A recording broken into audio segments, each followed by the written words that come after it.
que você mais aprendeu com Ayrton Senna na relação que vocês tiveram?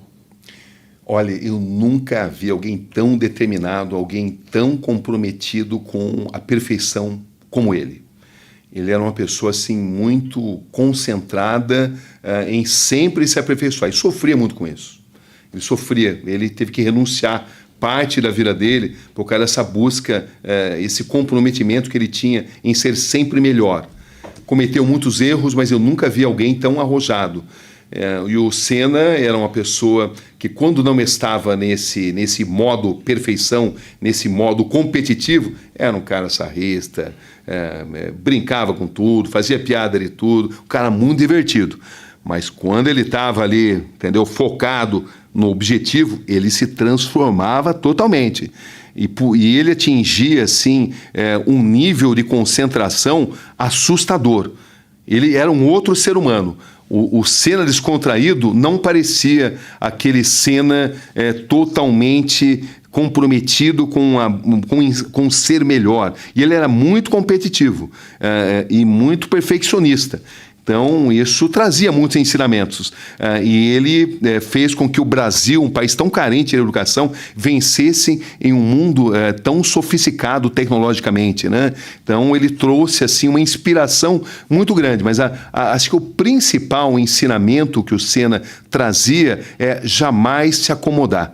O Senna, consagrado, milionário, ele continuava com a mesma ansiedade e a mesma inquietação em sempre ser melhor que ontem. E isso teve um custo bem grande com ele sofreu muito com isso, mas é uma inspiração em termos de chegar ao limite. Nenhum piloto era tão comprometido em atingir os seus próprios limites como o Senna.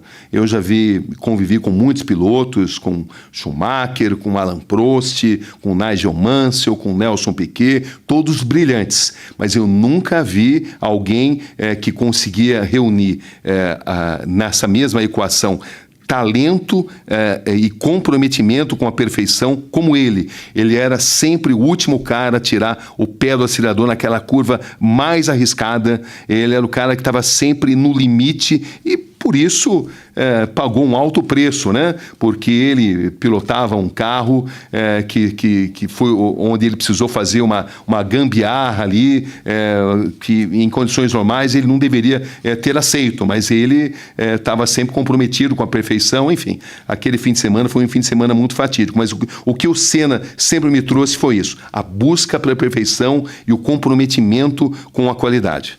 Tentando ainda entender mais sobre essa genialidade e de tudo que você faz em nome desse jornalismo, eu sei que você passou por outras pessoas, e é sobre elas que eu vou tentando entender para juntar peças desse quebra-cabeça que junta com o seu talento, com a sua habilidade, com algo que é o ser humano que você é. Mas Luciano do Vale é um amigo, entendo que ele passou pela sua vida, vocês tiveram uma relação muito próxima. O que você aprendeu com o Luciano do Vale?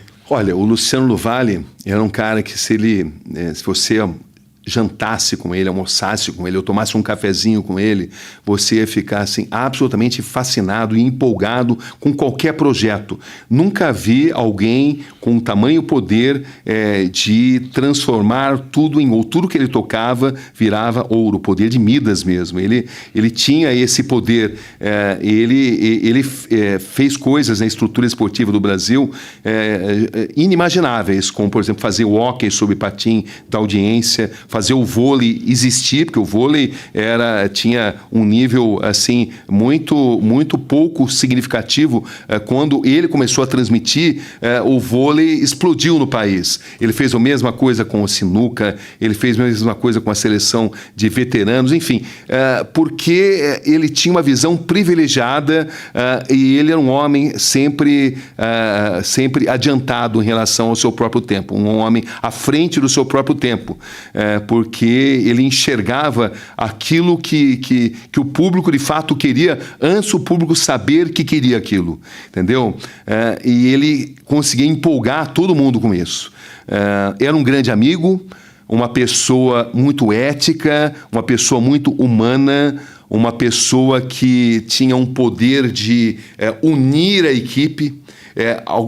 existem líderes que tentam administrar a equipe, que tentam gerir equipes pela rivalidade, pela divisão, e outros por um clima de harmonia, onde todos lutem pelo mesmo ideal e as pessoas se ajudem umas às outras. O Luciano era desse segundo grupo. Ele fazia das equipes que ele liderava um ambiente extraordinário, um ambiente onde um lutava pelo outro, onde se eu estivesse, por exemplo, de folga e um outro repórter fosse sair, precisasse de um cinegrafista, como eu já fiz, já cheguei a ser cinegrafista, que não tinha, não, vamos lá, eu filmo para você, entendeu? Não, porque ele realmente ele espalhava esse tipo de conceito, o prazer da nossa profissão.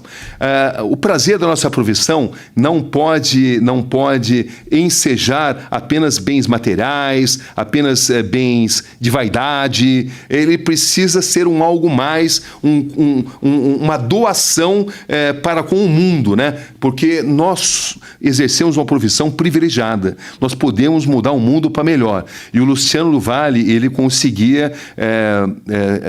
conseguia encarnar esse tipo de sentimento na equipe, naquilo que ele fazia no esporte, né? Além disso, o Luciano era o maior, ninguém descrevia melhor a palavra emoção do que ele, né?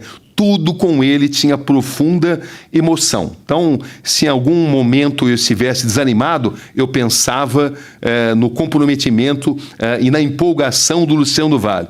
Se ele estivesse aqui, ele ia te empolgar, você ia estar feliz. Mas por que eu estou feliz? Não mudou nada na minha vida. Mas é porque ele transmitia isso, ele passava isso e com ele ninguém ficava assim insensível ao entusiasmo dele.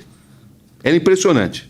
Era um ser único, um líder e de um talento descomunal.